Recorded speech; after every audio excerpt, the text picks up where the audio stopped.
Ikaw ba ay looking downcast? Halina't mag-tune in sa aming broadcast. Ikaw ba ay may mental health condition na dinaramdam? Halina't aming makapanayam. Ito po si Father Rowan Rebustillo of the Diocese of Sorsogon at ito po ang Life Amidst Lockdown. So good morning po sa inyong lahat, sa mga aming tagapakinig at mga nagsusubaybay sa aming palabas mula po sa Diocese of Sorsogon na pinamagatang Life Amidst Lockdown. And we are broadcasting live once again from the Home for the Clergy. So sa araw na ito, ating pong ipagpapatuloy ang ating talakayan noong nakaraang episode na tungkol po sa mga kabataan natin. Kaya nga po meron tayong mga guest ngayon na ating makakapanayam sa ating tagline na #Youth's Gimmick Amidst the Pandemic. But of course, before I introduce to you our guest for today and our consultant for today's episode, siyempre kailangan natin simulan ang ating palabas sa isang dasal. Kaya inaanyayahan ko po ang lahat na manahimik po ng sandali at ating pong namnamin ang presensya ng ating Panginoon sa ating buhay na parati tayong ginagabayan, parating tayo inaalalayan. In the name of the Father, and of the Son, and of the Holy Spirit. Amen.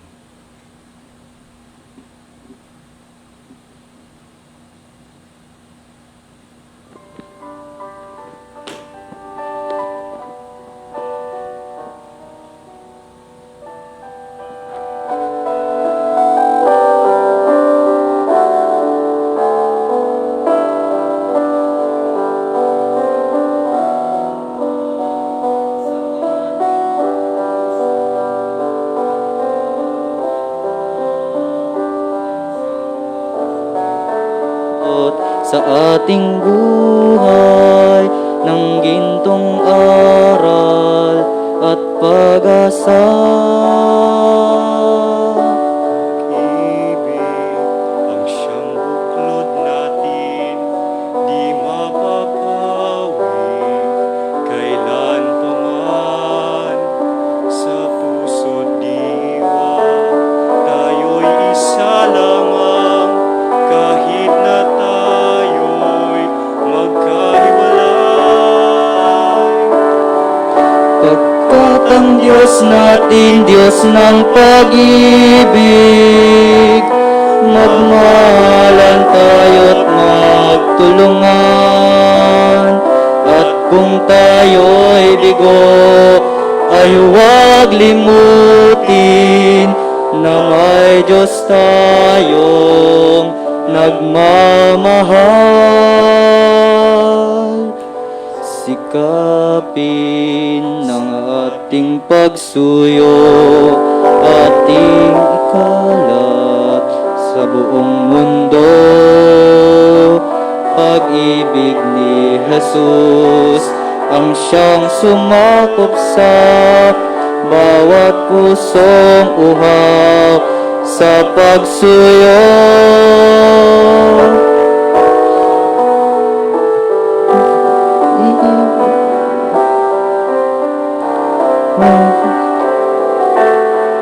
Ay huwag limutin na may Diyos tayong nagmamahal. Ating Diyos ng pag-ibig, magmahalan tayo't magtulungan. At kung tayo'y bigo, ay huwag limutin na may Diyos tayong nagmamahal.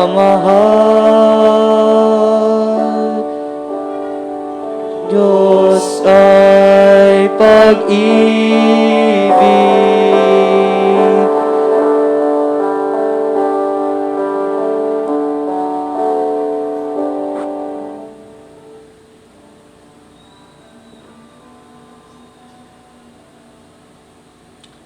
In the name of the Father, and of the Son, and of the Holy Spirit. Amen. Amen. So, good morning po ulit, and welcome back to our show, Life Amidst Lockdown. And we are broadcasting live from the Diocese of Sorsogon, specifically po galing sa Home for the Clergy. Sa araw na ito, ating po, katulad ng sabi ko na kanina, na ipagpapatuloy natin ang ating discussion on how the youth actually cope with the pandemic. Kaya ang ating tagline for today is Youth's Gimmick During the Pandemic. So para po sa ating talakayan ngayon, I would like to welcome our guest for today. Ito ay mga kabataan po. Last time, ang ating mga guests were actually mga graduating college students.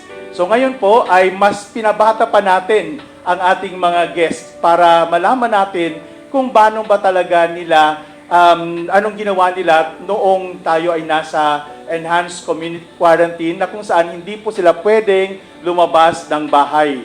At na-extend pa po ito sa tinatawag nating general community quarantine na hindi pa rin po sila pwedeng lumabas kasi yung persons na below 21 years old ay kailangan pa rin manatili sa loob ng bahay.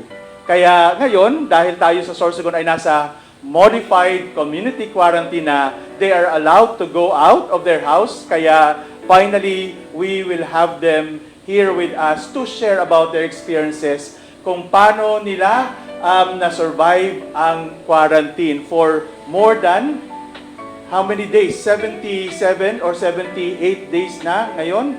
At kasi usually yung quarantine originally, yung ibig sabihin is 40 days of being in isolation. Pero yung quarantine natin ay nag-extend na sumobra pa sa 40 days. Okay? Originally sabi 14 days sa atin, pero nag-40 days, nag-50 days, nag-60 days, nag-70 days. Ngayon I think we're going to 80 days na sa ating quarantine. So let us welcome our guests for today. Sila po ay yung dalawang seminarista natin galing sa Our Lady of Peña Frances Seminary High School Department. Sila po ay mga junior high school students. Kaya please introduce yourselves. Pero bago nyo introduce yung sarili nyo, you can take off your mask at least para makita kayo at least saglit even before you open your mouths kung sino kayo. Okay? So, after showing your face to our audience, pwede nyo na ibalik ulit yung inyong mga mask. So, maybe you can also take off your mask for a second. Okay? So, yan po ang dalawa nating seminarista. And now, they will introduce themselves. Okay? So, now you can put back your masks. Kasi kailangan nating sumunod sa health protocols. So, magandang araw po sa inyong lahat. Ako po si Brother Martin Angelo Spineda from the Our Lady of Peña Frances Seminary, ang inyong vocationista at your service. Okay? So, and Good morning mga ka-best friends. Ito si Seminarian Gabriel Gerardi Esteves from Our Lady of Peña Frances Seminary, and ako rin yung admin ng page. Ako si Bro, kaya kung hindi pa ninyo nalalike yung page, puntahan nyo na at i-like nyo na. Hello. okay, so at sa kanilang introduction, base sa kanilang introduction, makikita ninyo na in fact they're very active sa tinatawag nating social media because they also open their own accounts na meron silang mga vlogs. Yung isa, si Martin, ang title ng kanyang vlog ay Vocationista. At si Gab naman, ang kanyang title sa kanyang vlog ay Ako si Bro. So sabi nila, kung hindi nyo pa nabivisit ang kanilang mga vlogs, please visit their vlogs and then like and share so that you will also be evangelized by our young people. Okay? And of course, the only rose among the thorns for today's show, please introduce yourself to us, to our audience. Good morning. My name is Christine Mendina from youth from Our Lady of Annunciation Parish, Bacon. I'm also an SK volunteer in our barangay. Okay, so welcome, Tintin, Martin, and Gab. And of course, I would like to introduce once again our consultant for today. We have a female consultant who also joined us last week sa ating broadcast ng Life Amidst Lockdown. And I think siya po ay magiging regular na natin na makakasama din dito. Biglang napatawa ang ating consultant dahil parang she was not consulted at all na magiging regular. But siguro, when she's available, she will join us in our discussion po. Okay, so please welcome once again Ms. Grace Marquez of the Center for Family Ministries ng Ateneo de Manila University. Good morning po, Ms. Grace. Good morning po. Good morning po sa lahat. It's so good to see young people in the audience and in the studio. Yeah, nakaka-inspire po, di ba, na even amidst lockdown, amidst the quarantine, we have this young, energetic, mga gentlemen and woman na, hindi pa naman pala sila mga gentlemen and woman kasi mga batang-bata pa, mga teenagers natin na talagang magbibigay ng hope, ng inspiration sa atin while we are dealing with the pandemic. Okay, so Miss Grace, para siguro sa simula, ang gagawin natin ay we will listen to their own stories. Kung paano nila natagalan, paano sila nakasurvive, at paano sila nag-thrive even during the pandemic. So maybe we can begin with the only rose among the thorns ngayon, di ba? Para sa kanyang sharing. Para maiba naman kasi nung previous episode, mga seminarista ang mga guests. So parang marami nang narinig ang mga tao natin na kwento ng mga seminarista. So before we listen to the seminarians sharing, we will listen first to Tintin's sharing. Ano ba yung naging experience mo? May struggle ba nung panahon na kung saan nasa quarantine ka? Sa first week po, it was so boring. Parang walang magawa. Kasi hindi pa naman po nagsistart yung online classes. Then, after a week, I was told by my friend to volunteer. Also, I insist to help them in their project. Sa SK po yon in our barangay. Tapos, nag-duty po kami. Kayo po yung nagpapahiram ng ECQ pa sa mga lalabas po outside from our barangay. And then, after a week, we had our project giving youth face mask. Each household was given one face mask, and also we did DIY na disinfectant po. Okay. So ano yung parang naging ingredients ng DIY na mga disinfectants na binigay ninyo sa... Ano po yan? Sunrox po yun, yung bleach po, yung violet. Tapos, 1 cup of Sunrox, then 9 cups of water. Tapos po, nilagyan po namin siya ng perfume para mabango. Downy. Pero mabango naman po siya yung bleach. Then, yung calamansi po, para hindi po siya masyadong matapang. Tapos more water po. I see. So, and with that, ilang household yung nabigyan ninyo ng disinfectants sa barangay ninyo at least? 1,500. 1,500? Yes, po. Wow. So, that's a lot already. Yes, po. Kaya, kudos, congratulations, at thank you po sa mga youth ng sa inyong barangay. Anong barangay sa Bacon District? Barangay Poblacion. Barangay Poblacion. So, Yes. yun po ang naging experience ni Tintin while on quarantine Yes. siya. So, kahit na nasa quarantine siya, that did not stop her to become productive and also be useful sa kanilang community Yes. bilang member ng SK. So, how about our two seminarians here? Ano ang inyong naging experience nung quarantine? Were you bored o nag-depress ba? Anong mga struggles ninyo? On my part po, at the first glance, nung nalaman ko po na magka-quarantine, it seemed for me na parang contradiction siya of my own lifestyle. So, I said, I need to adapt. And when the first week came, I was sort of excited for a new challenge. I don't know why I was excited. And then, I continued enjoying the first few weeks of the quarantine with online classes, with just seeing the mass online, reading books, anything else. But after that, I also encountered yung parang in question ko na rin yung aking sarili on my own life, my vocation, what really is my purpose. Because siguro ng mga pangyayari na the everyday habit na nandun lang palagi sa bahay, hindi ako nakakalabas, everything is sort of lax. So, it sort of came to my mind that, is this really what I'm supposed to be? Or does God have anything else for me planned during this time of quarantine? So that was the struggling question in my mind during the first So few nagkaroon weeks. siya ng existential question. So he was forced to actually reassess ang kanyang sarili. What's really the purpose of my existence here on earth? Yes. So yun ang ni Martin. How about you, Gab? On my part, so na-enjoy ko naman yung quarantine kasi sa first week ko, in-invite ako ni Mama sa TESDA kasi gumagawa sila ng mga pagkain para sa mga frontliners. Kaya doon nagtutulong ako kay Mama magluto ng mga foods. And pag-uwi noon, mga gabi, ginagawa ko na yung mga activities na binigay sa akin ng mga teachers. And sa second week naman, parang may isang friend sa akin na nag-anyaya na mag-vlog. Kaya nag-vlog ako ng parang hindi naman masyado seryoso. Seryosong vlog. Hindi pa siya pang catechetical. Yes. Parang ganun. Trip lang. Yes, trip lang. Tapos sinend ko yung video and siya na yung nag-edit. At nung napansin ko, parang okay naman pala mag-vlog, okay naman yung mukha ko. Tapos, gwapo naman, bagay. Cute Parang naman daw siya. Yes. Oo.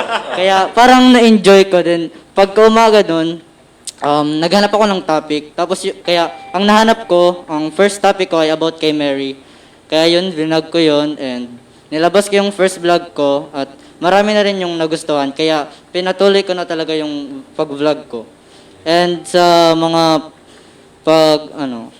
How often yung pag-vlog mo? Is it every day? On a Um, daily basis or weekly basis? Or weekly po. Pero kasi hinintay ko po yung lapel mic ko. Wow, talaga. Kaya nung past days hindi ako nakapag-vlog. Yeah.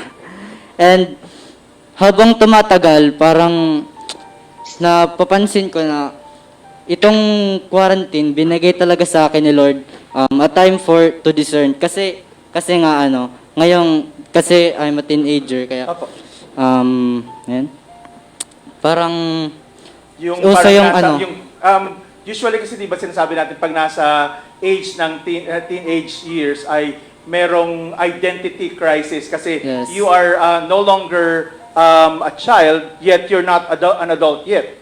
Kaya parang nagkakaroon ng crisis, 'di ba? So, di ba sa teenage life, uso yung mga relationships, mga ganyan. Kaya parang napaisip ako kung ano ba talaga ang gusto ni Lord, yung magpapare ba o mag-aasawa. Kaya lagi na lang ako pupunta sa simbahan kasi gusto ko talaga magpare at gusto ko masagot ang calling ni God sa pagpapare.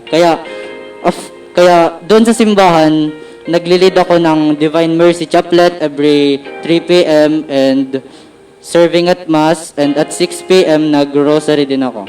Okay. Yun lang. So, siguro mapapansin niyo, iba yung energy natin ngayon dito sa ating show. Kahit ako napansin ko, medyo parang upbeat pati ang boses ko. Unlike in the previous episodes na medyo parang seryoso. Okay? So, ibang-iba talaga yung energy na ibinibigay sa atin ng mga kabataan.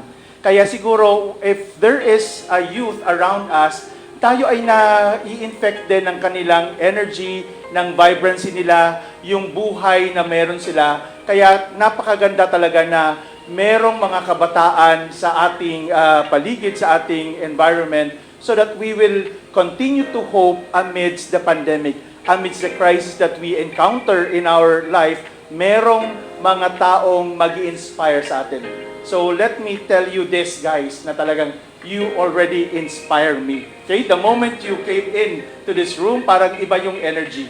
Kaya mapapansin nyo, if you compare the way I talk in the previous episodes sa ngayon, ibang-ibang aking manner ng pananalita. So thank you very much for that, for giving me that inspiration. So, Miss Grace, bilang ating consultant for today's episode, what can you say about the sharing of our youth? Napansin ko na talagang po sila, very resilient people, very resilient youth. Kasi kitang-kita na yung pagtanggap nila sa sitwasyon nandoon. Siguro that's one important factor sa resilience, yung pagtanggap dun sa sitwasyon, given na merong ganitong sitwasyon, instead of like going against it, they try to adapt. Kaya parang sa kanila, kulang yung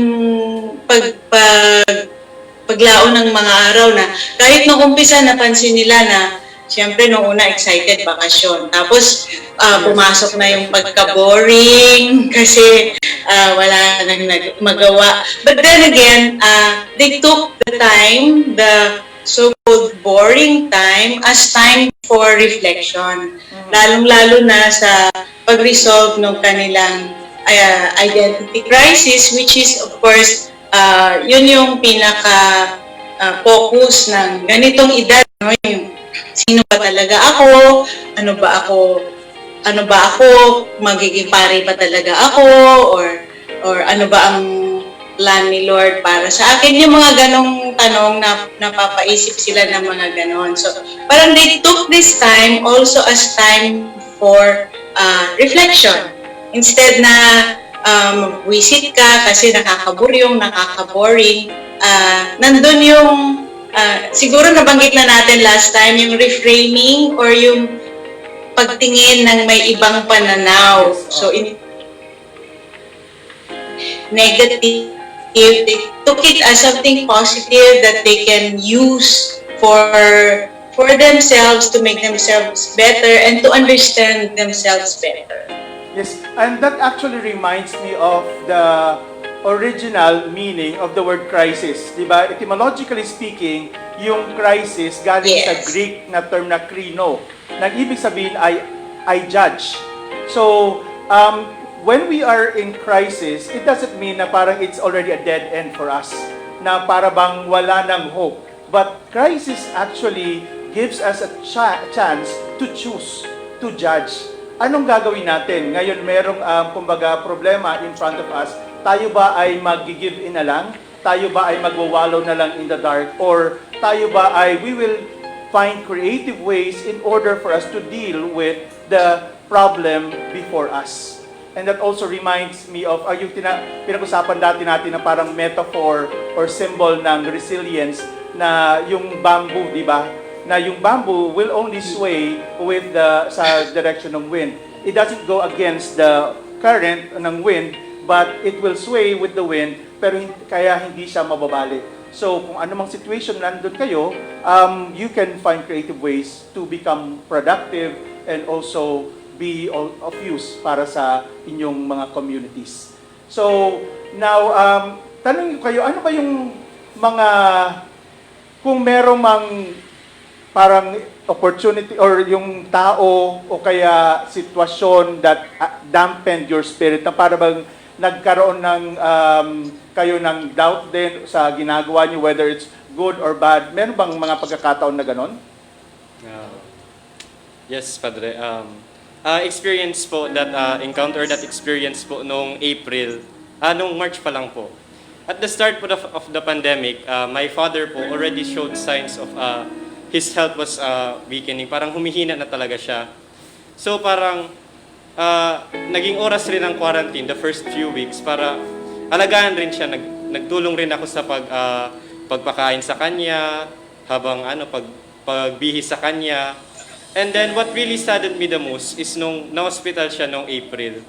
Because the thought came to me na syempre, the thought of separation already came to my mind, not just to me, but also to my family. Because after 5 days of him being confined, we were told that his case was already nearing critical. So, we spent the time, nung oras na yun na nalaman namin na ganun ang sitwasyon na malapit na mag-critical, we spent the first few minutes crying. We just assembled together, we talked about it, and then after that, we prayed po. But that affected me po very much. The other times na I carried on during quarantine, it always came to my mind that I don't want to be separated, like that. That was the thing that bothered my spirit most of the time during quarantine.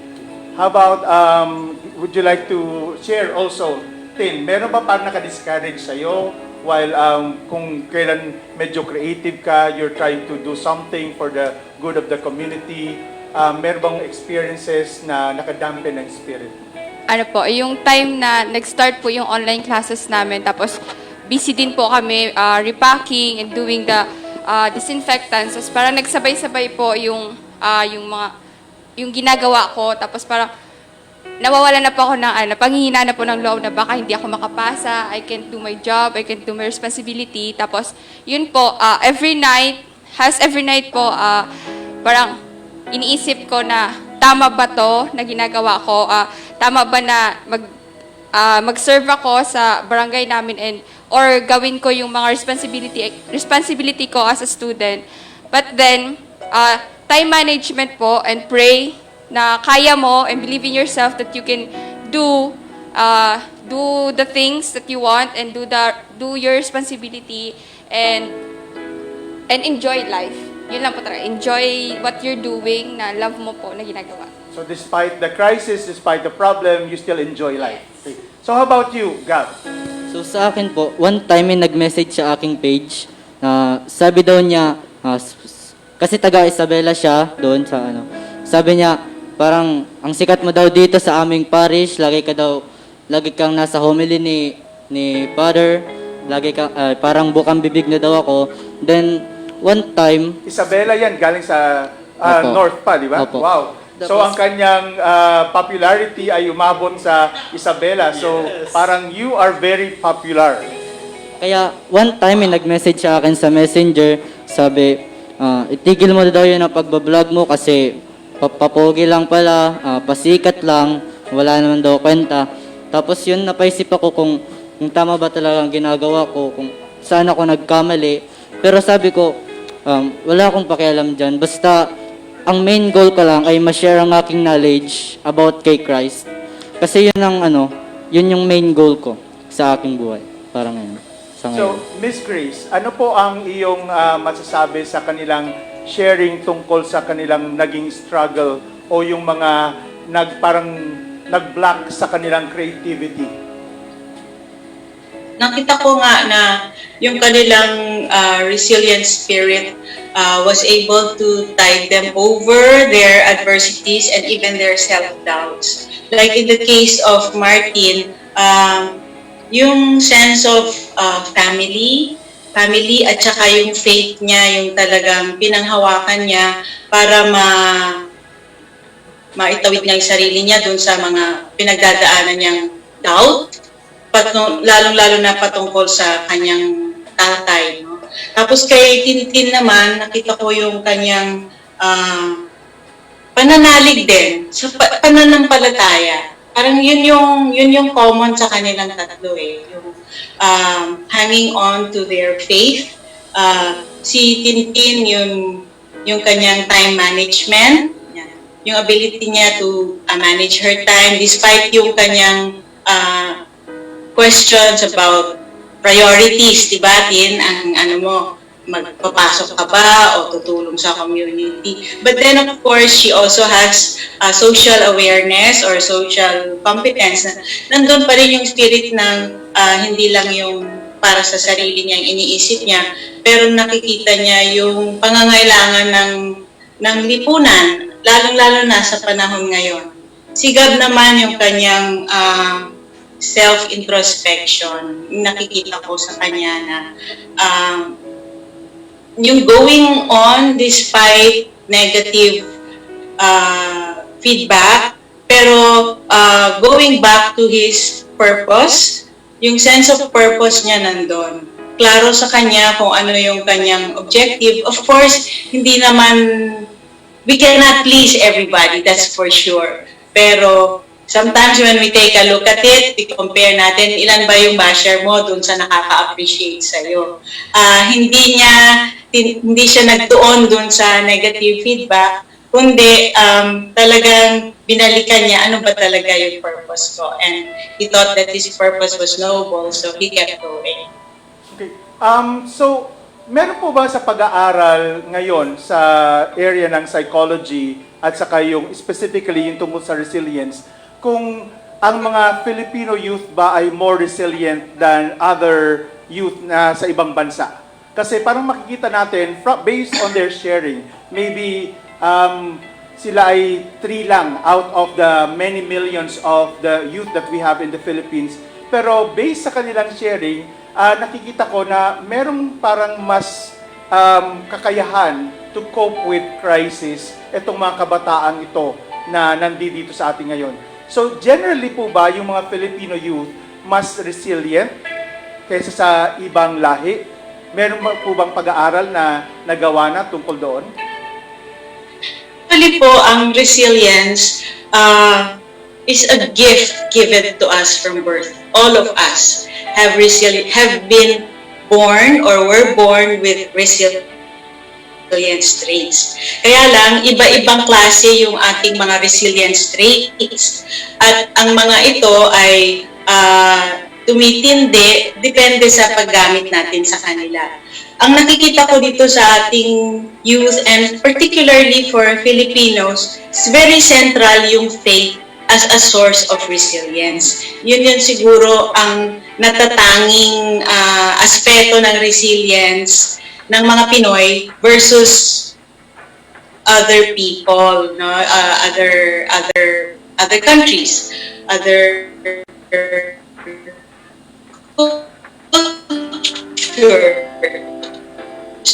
Talagang sa kultura ng Pilipino, sent evident in our youth shares this morning. Talagang yun yung pinangahawakan nila. Yeah. And then po, according din sa pag-aaral, ang resilience is also learned, can be learned actually. And dahil nga sa sitwasyon kung saan sila na-expose, I'm getting that they've learned to be resilient because of their situations and the way they react to their situation. Yung openness din po nila nandoon, kaya yung kanilang resilient spirit talagang lumilitaw kung kailan kailangan. Okay, so it's both a gift and also something that is learned. So pero Yes. mas sabi natin, merong yung nurture sa nature na interaction ang ng Yes. resilience sa isang tao. And siguro it is safe now to assume that here in the Philippines, yung mga kabataan ay nandun pa rin sa kanila yung pananampalataya, yung faith, na parang makikita natin sa ibang bansa na masyado ng secularized talaga na yung mga kabataan parang wala yung kamalayan na tinatawag nating pananampalataya. Because it's still common na mapapakinggan natin sa mga kabataan na meron silang pananampalataya. Whether it is the Catholic faith that they're talking about or Christian na sinasabi nila o anumang faith, but still they have something there in themselves na tinatawag nating pananampalataya. Okay? So siguro ngayon ay we will pause for a break para naman po bigyan natin ng pagkakataon ng ating mga advertisers also na mapakinggan ang kanilang mga produkto at tangkilik ng ating mga viewers.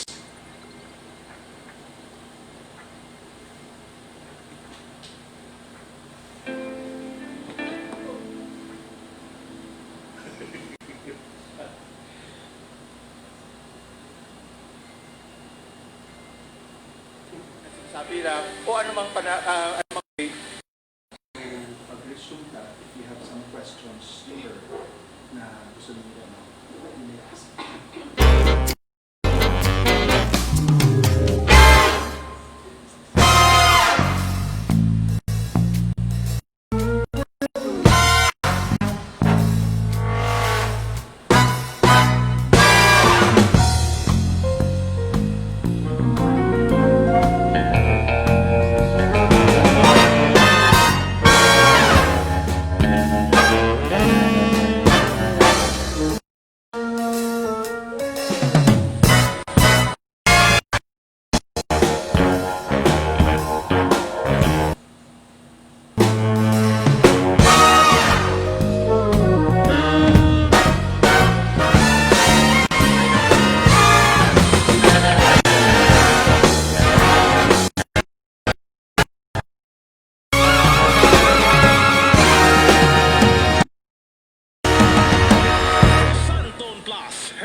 Capsule. Ito ay isang herbal antibiotic at immunostimulant. Pinapatibay ang ating immune system para labanan ang lahat ng mga infections at karamdaman.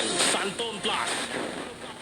Iniendorso ng mga eksperto para sa may mga UTI, kidney infections, ulcer, TB, pneumonia, ubo, diarrhea at diseases. Santon Plus Herbal Capsule. Garantado at epektibo. Mabibili sa mga butika. Ito ay gawa ng Northfield Laboratories at aprobado ng FDA FR number 108357. Ang Santon Plus ay di gamot at di dapat gamiting panggamot sa anumang uri ng sakit. A public service announcement from Safeguard. Hand washing is the first line of defense against the spread of all viruses, especially in these times. Don't forget to wash hands frequently with soap and water to keep you and your family protected. Wash hands properly. Stay safe. Wash hands with soap and water. Stay safe, Safeguard. Mark Cafe ang gusto ko. 5 in 1 plus 1 ito. Uy, inspirado ang baby loves ko Ganyan talaga pag naumpisan mo ang umaga ng favorite coffee mo. Ang sarap kasi ng natural. Ano kaya kung ipagtimpla mo rin ako ng Mark Cafe 5 in 1 plus 1 coffee mix? Sure! Bumili ka muna ng sarili mong Mark Cafe 5 in 1 plus 1 coffee mix.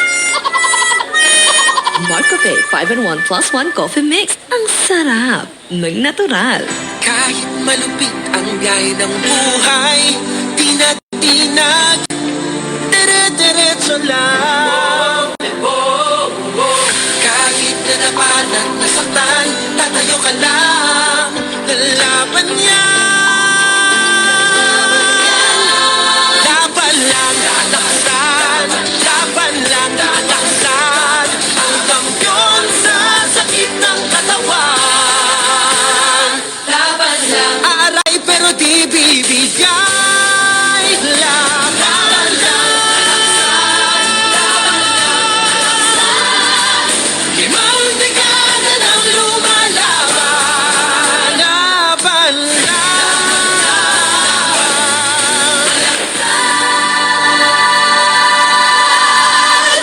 Anagang Unilab yan. Ibuprofen and paracetamol is the generic name of Alaxan. If symptoms persist, consult your doctor.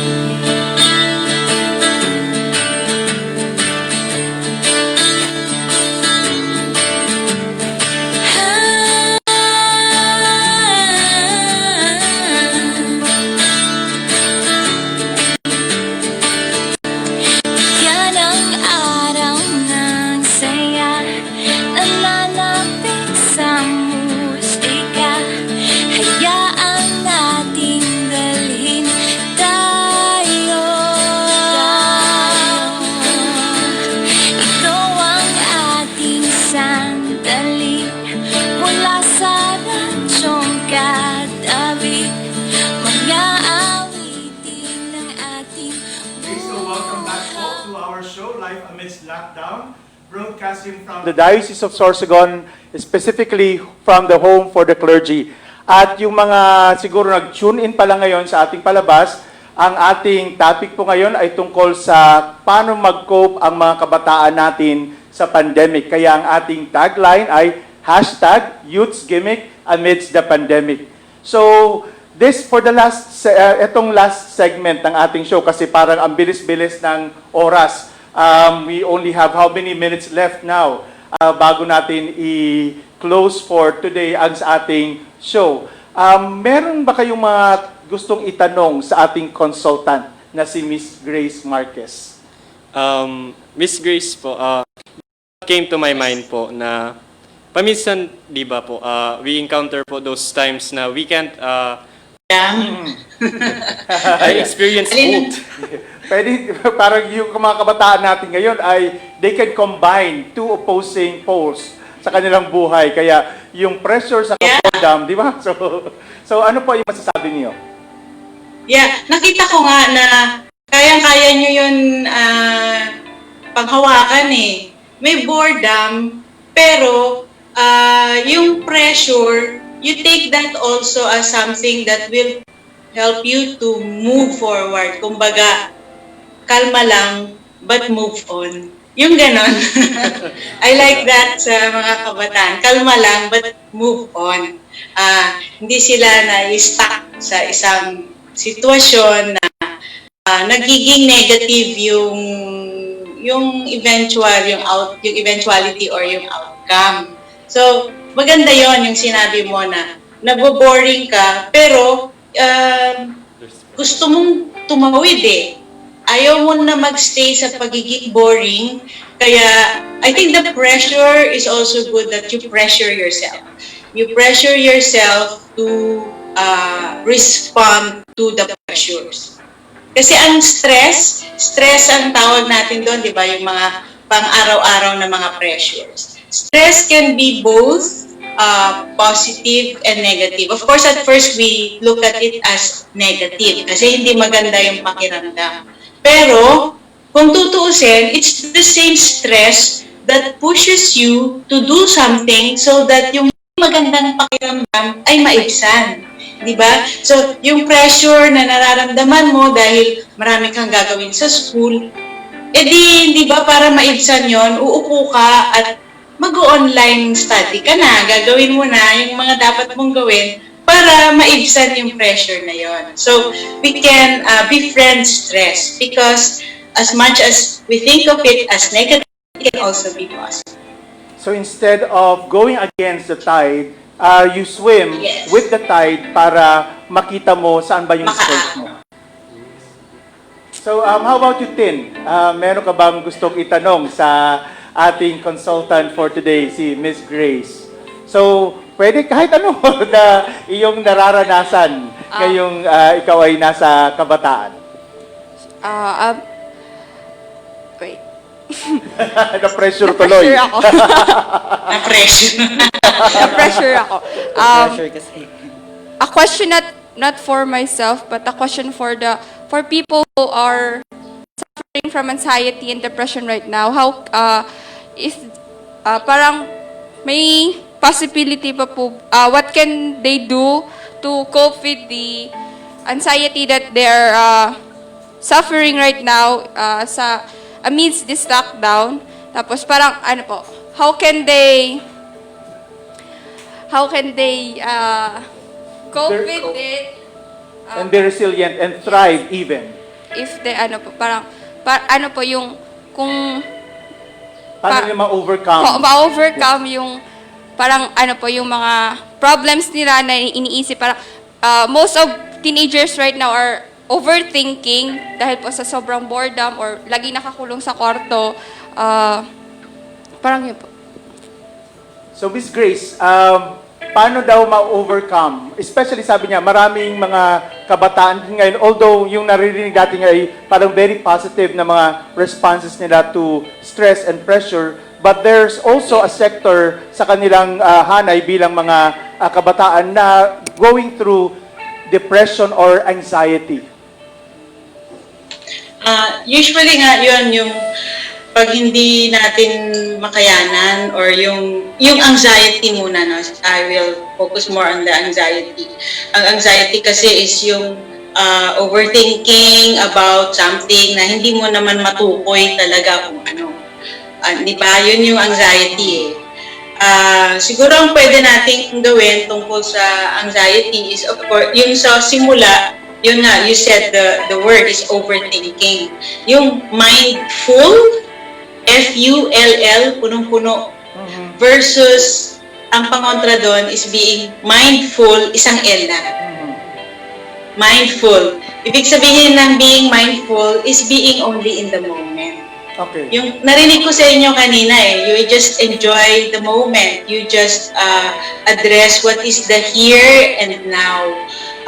Lalong-lalo na po ngayon dahil itong ating sitwasyon ay bagong pangyayari po to sa buong mundo. So there's a lot of uncertainties really.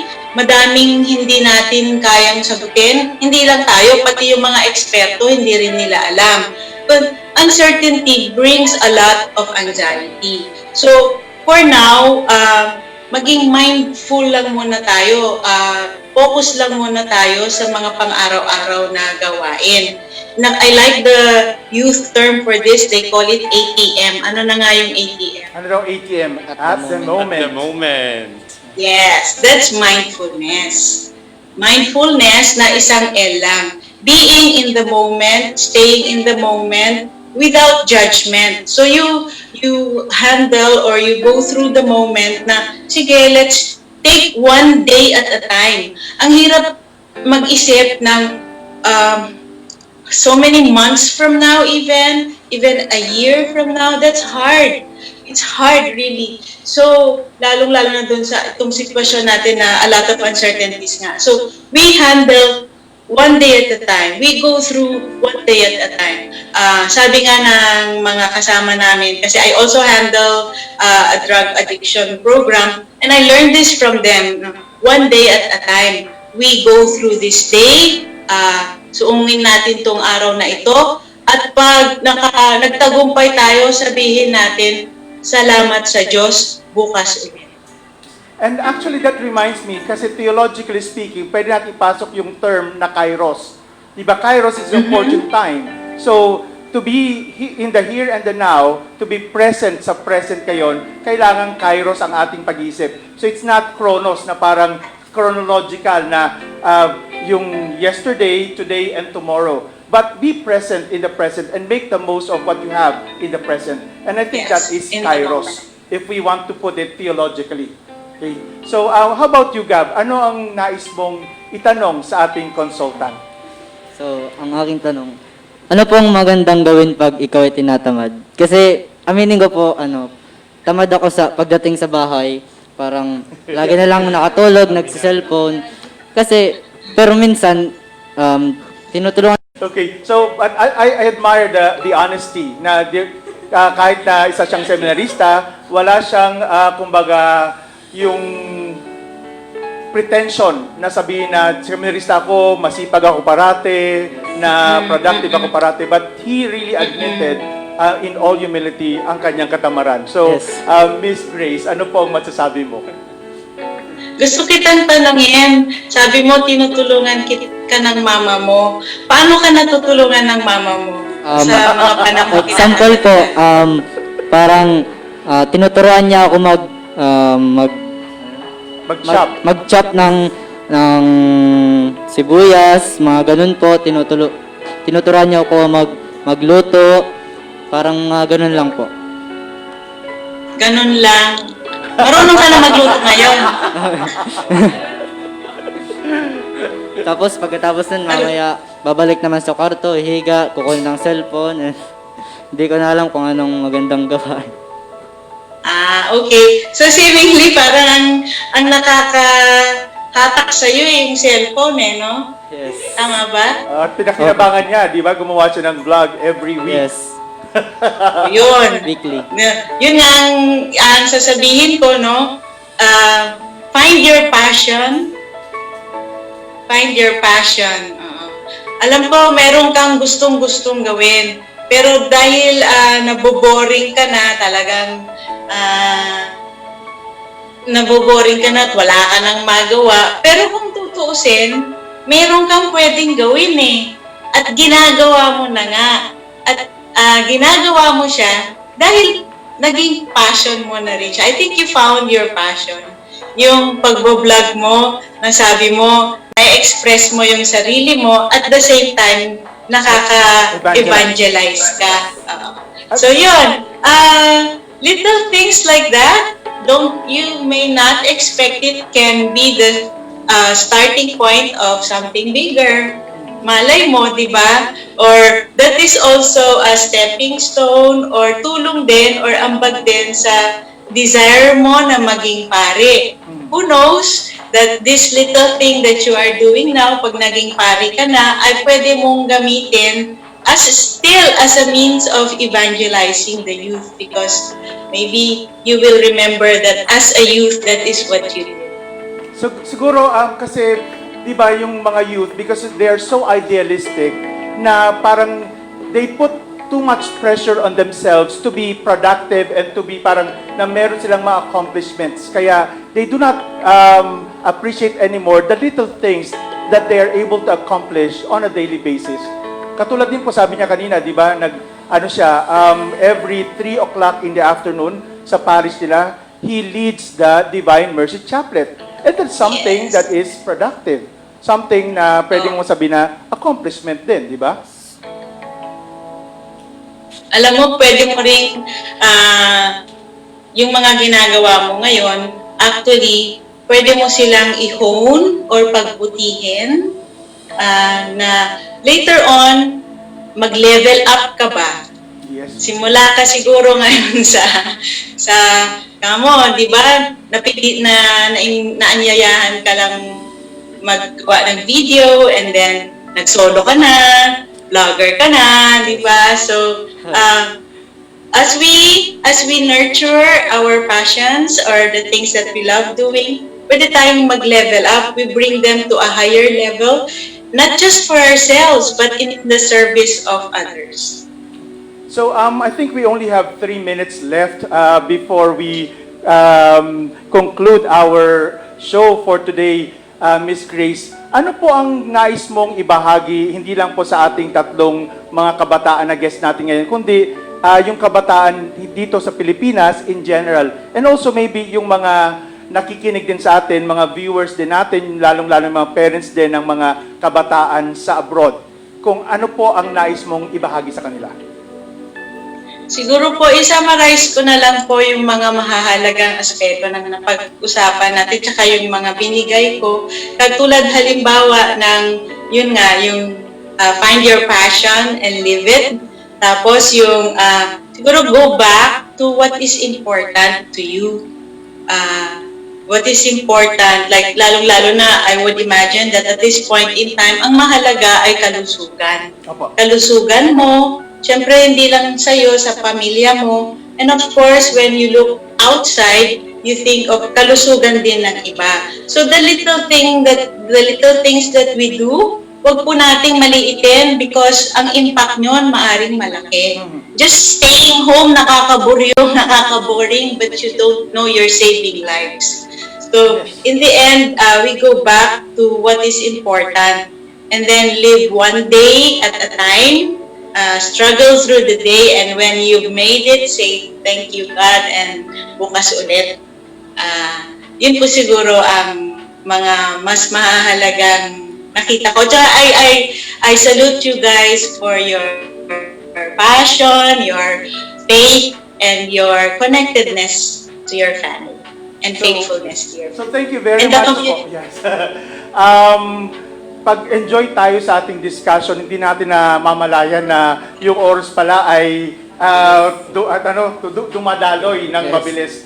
But anyway, we will still have Miss Grace in our future episodes dito sa ating programa sa Diocese na Life Amidst Lockdown. Although, I would like to inform our viewers that sa Saturday po, wala po tayong broadcast ng ating palabas because we have something to do in the seminary. Kaya we will resume our broadcast on Tuesday next week po. So kaya abangan nyo po next Tuesday ang ating broadcast ng Life Amidst Lockdown from the Diocese of Sorsogon. But before we conclude this program, I'd like to thank our consultant for today, Miss Grace Marquez of the Center for Family Ministries. So it's really a pleasure to have you with us sa aming programa. And then, of course, I'd like to thank Martin, Tin, and then Gab na naging kasama natin ngayon sa ating palabas na Life Amidst Lockdown. I really thank you for inspiring maybe not only me, but the people na nakinig at nag-view sa atin sa araw na ito. Hopefully, you carry on with your mission to inspire people around you at saka to also continue serving the people of God and of course, God. So thank you very much po. Ito po si Father Rowan Rebustillo. Thank you po. Yeah, ito po si Father Rowan Rebustillo ng Diocese of Sorsogon, and this is Life Amidst Lockdown.